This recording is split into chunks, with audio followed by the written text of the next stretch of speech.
Naglalag yung PC mo, nag-i-stutter siya, kakabili mo lang yung unit at the same time, high-end pa na naka 9800X 3D, naka RX 9060 XT, 9070 XT, or RTX 5080.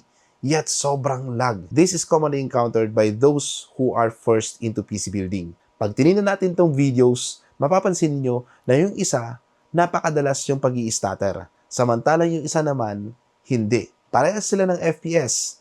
Pero, despite na mas mababa ang settings nitong isa, bakit naging halos parehas ang kanilang average FPS at the same time, mas nakakaranas pa siya ng stutter or yung mga madalas na sinisigaw ng mga e-sports players, FPS drop. So, let's go to the graph. Mapapansin nyo dyan sa graph, yan din yung lumalabas na numbers.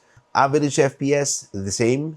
However, pagdating sa kanyang 1% low, makikita nyo yung major difference. So bakit nga ba na-encounter natin to?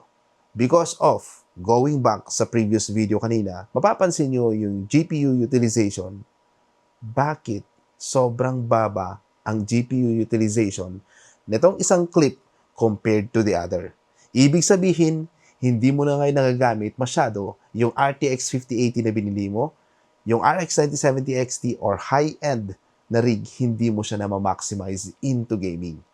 It's now more on sa CPU na ang nagagamit. So sana nag-APU ko na lang kung ibababa mo lang din naman yung settings. Because guys, just for you to know, pag ibinaba mo ang settings na parang yung settings mo nung naka-APU ka or nung mababa pa ang specs ng unit mo, automatically, para ka na lang din bumalik doon sa ganung specs dahil nga hindi mo ginagamit yung GPU potential. Kaya guys, you need to adjust the settings. Always enjoy.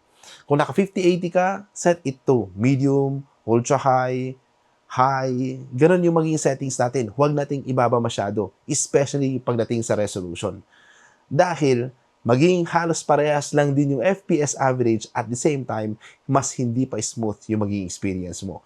Pero ano nga ba yung pwede nating gawin para kahit mababa yung settings, mas magagamit si GPU. So, ayun guys, follow us for more tips and subscribe sa ating YouTube channel dahil doon mas ipapaliwanag ko ng detalye at yung mga technicalities. Now, to let you know guys, bakit ko kailangan i-cut yung clip dahil hindi ko pwedeng i-upload to as shorts pag lampas ng 3 minutes. Pero isa pa, may mga bagay na very critical pag-usapan, kaya kadalasan para hindi masyadong maging questionable yung aking sasabihin, I always make sure na kung mapapansin ninyo, meron ako laging nilalabas na proof or clips on top of the claims na sinasabi ko. Now, for more videos like this, feel free to follow us.